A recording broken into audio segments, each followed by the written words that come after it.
Rain gathers on the iron gates of Windsor as morning light attempts to break through a grey English sky. Beyond the bars lies a world shaped by centuries of tradition, a world Prince Andrew once navigated with unshakable confidence. He grew up believing that duty and deference would protect him, that the ceremony surrounding royal life would always offer shelter from the harshness of public judgment. For years, that assumption held. Andrew was introduced to the nation as the Queen's second son, a figure wrapped in the quiet assurance that royal status provided.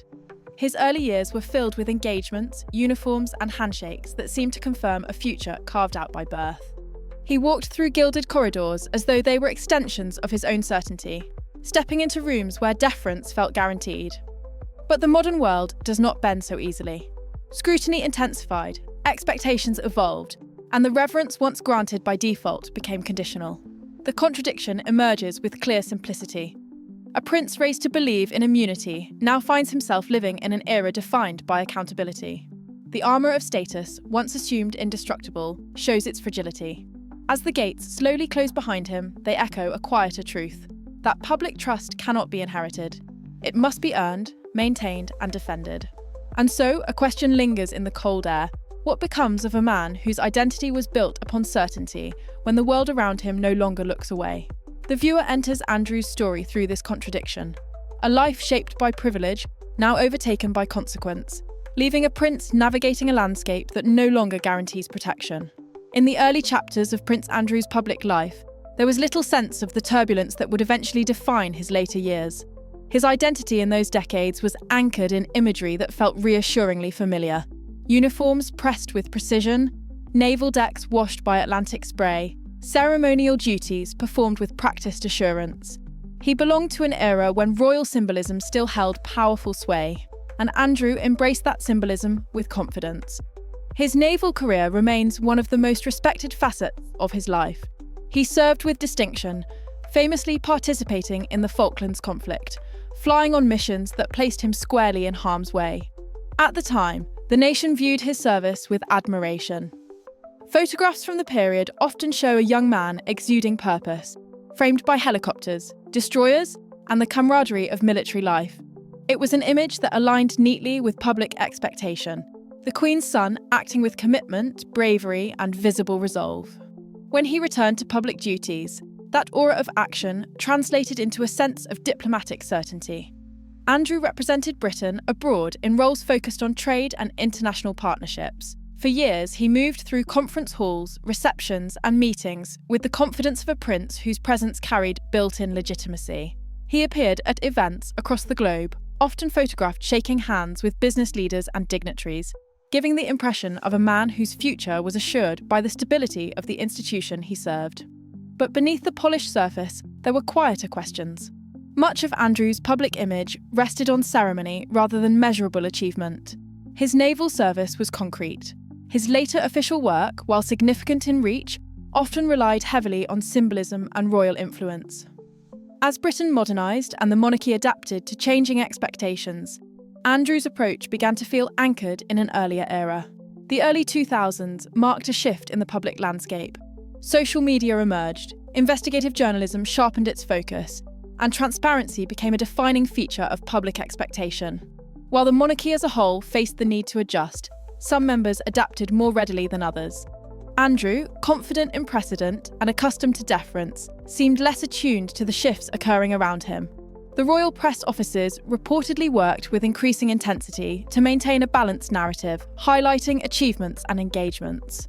Yet the core of Andrew's public identity, the handshake diplomacy, the ceremonial presence, the reliance on inherited status, began to feel increasingly out of step. The environment in which he operated had changed fundamentally, but his own approach had remained largely the same. Still, his confidence persisted. He moved through official life with the assurance of someone who believed his role remained vital, even as its definition grew increasingly ambiguous.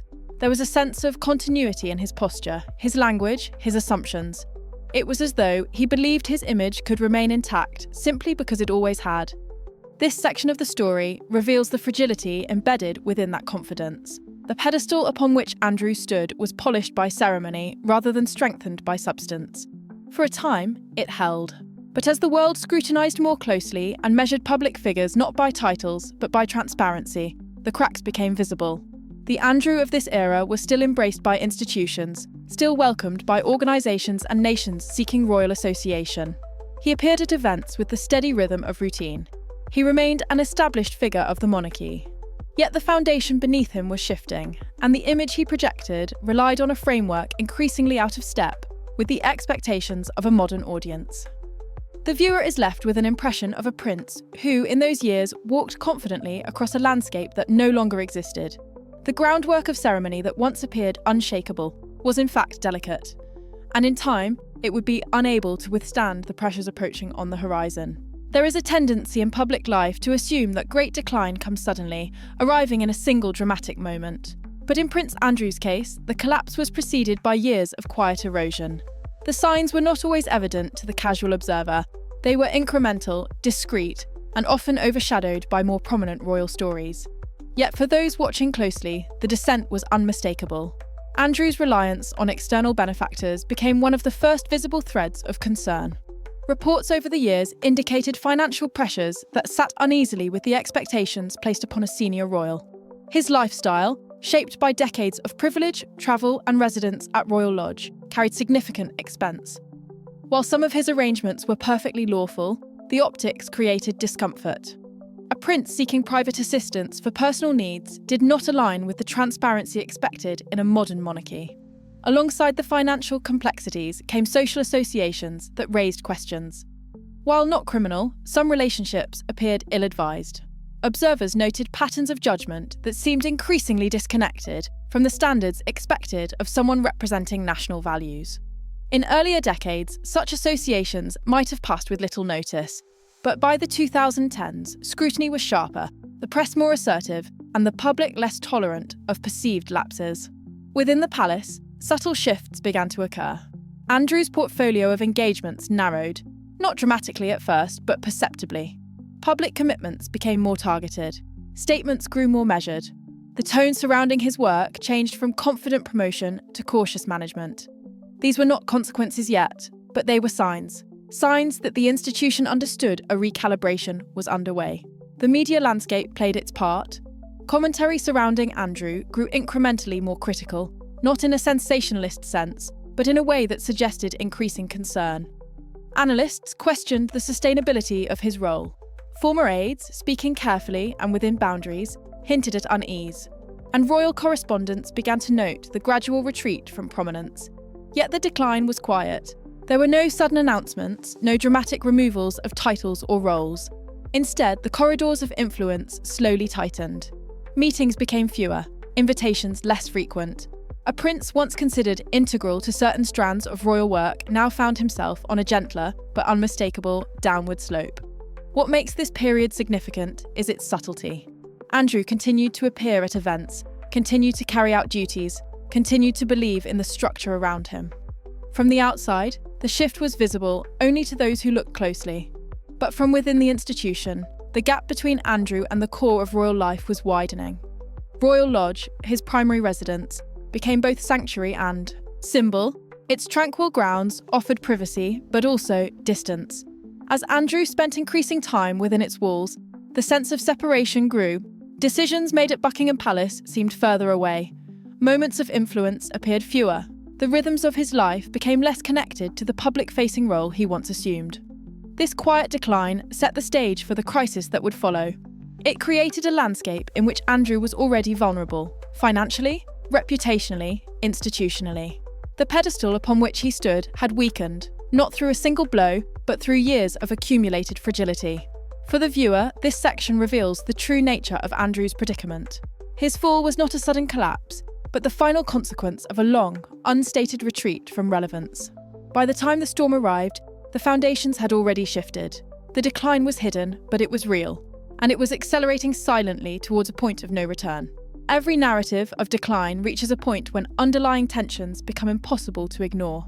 For Prince Andrew, that moment emerged in the stark glare of a televised interview that was intended to provide clarity, reassurance, and closure. Instead, it became one of the most consequential misjudgments in recent royal history. The build-up to the interview reflected a growing urgency. Allegations circulating internationally had placed Andrew at the centre of intense scrutiny. Public expectation was high. Journalists continued to raise questions, and the story had gained momentum. Within this environment, the decision to speak publicly carried enormous risk. Yet Andrew, confident in his ability to present his case clearly, stepped forward. When the interview aired, it became instantly apparent that the intended message was not the one received. Viewers across Britain and beyond were struck not by reassurance, but by the tone, one that seemed misaligned with the seriousness of the issues at hand. Observers noted the absence of emotional nuance, the reliance on technical explanations, and the striking lack of resonance with public sentiment. The impact was immediate. Commentators described the interview as perplexing and out of touch. News outlets across the world analysed each sentence, each gesture, each choice of phrasing. Social media amplified the conversation, generating a cultural moment that spread far beyond traditional news cycles. But the most significant response came from within the monarchy itself. The palace moved decisively, signalling a shift far more dramatic than the gradual decline of previous years. Official engagements were suspended, patronages were returned, statements were issued with exceptional speed, emphasising the need to protect the integrity of the institution above all else. The interview did not simply accelerate Andrew's decline, it redefined it. The contrast between the prince who once embodied military courage and the man appearing uneasy under studio lights created a stark visual metaphor. It was a moment in which the narrative shifted from speculation to consequence, from concern to conviction. Public reaction intensified the situation. Across the country, there was a sense of collective astonishment. It was not anger alone, it was disbelief. Disbelief that a senior royal, facing serious scrutiny, appeared so unprepared for the realities of modern accountability. As commentators analysed the interview frame by frame, the perception of Andrew's judgment was fundamentally altered. In institutional terms, the path ahead was now marked by decisive boundaries. Andrew's role within the monarchy contracted almost overnight. Ceremonial positions he had held for decades were relinquished or suspended. The symbolism that once supported his public presence was removed. For Andrew personally, the shift was deeply consequential. His world narrowed at an unprecedented pace. Spaces he once navigated with ease, diplomatic receptions, official ceremonies, public engagements, became inaccessible. The doors that had opened for him throughout his life now remained firmly closed. What made this moment so consequential was not only the response, but the clarity it forced upon the monarchy. It demonstrated with unmistakable force that the expectations placed upon public figures had evolved beyond traditional protections. For the monarchy, the line had to be drawn, and for Andrew, the consequences were immediate and lasting. This section marks the point at which the story truly changes. The shift from gradual decline to decisive collapse is captured in the imagery of the interview's empty chair, the studio lights fading, and the front pages stacking with headlines that define the moment. It is the pivotal chapter in Andrew's narrative, the moment everything changed. In the aftermath of that turning point, Prince Andrew's world altered fundamentally. A life once defined by routine public engagement became one marked by absence, silence, and controlled visibility. The transition was swift, but its effects have stretched across years, reshaping Andrew's identity and place within the monarchy. Royal Lodge became his principal refuge, a residence familiar to him for decades, yet now imbued with a different atmosphere. Where it once symbolised comfort and continuity, it now reflected removal and retreat. The house's tree-lined approach, the seclusion of its grounds, and the stillness of its interior became the backdrop for a life lived largely out of public sight. Public appearances, once commonplace, became rare and carefully managed.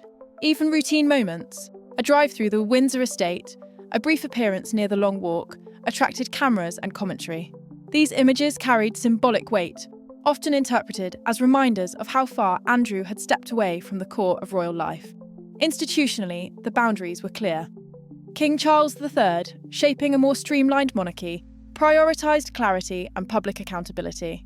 In this new framework, Andrew occupied a role defined not by duty, but by limitation.